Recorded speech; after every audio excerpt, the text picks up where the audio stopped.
So what is a major triad on the guitar? First, you need to understand what a major scale is. A major scale is 7 notes in a specific order of half steps and whole steps.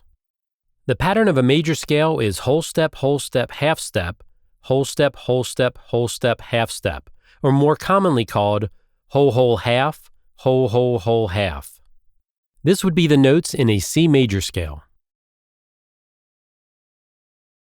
As guitar players, we like to use numbers to label each note in the scale instead of using letters because we can easily move any scale up and down the neck.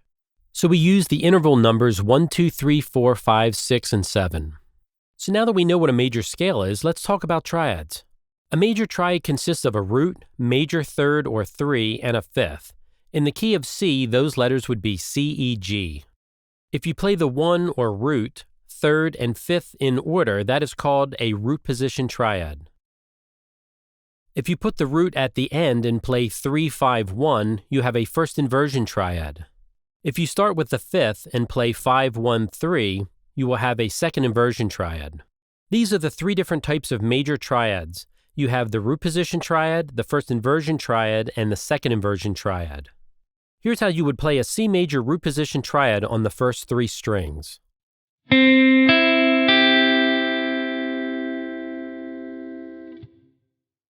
This is how you would play a C major first inversion triad on strings 1, 2, and 3.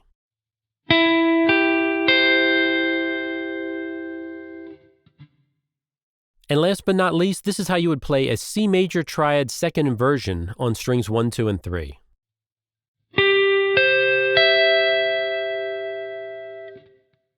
Thanks for taking the time to check out this daily guitar tip. If you like this lesson and you want to see more, consider subscribing to my channel. If you'd like to watch all the daily guitar tips, there's a link to the playlist down in the description. Thanks for watching, and I'll see you in the next lesson.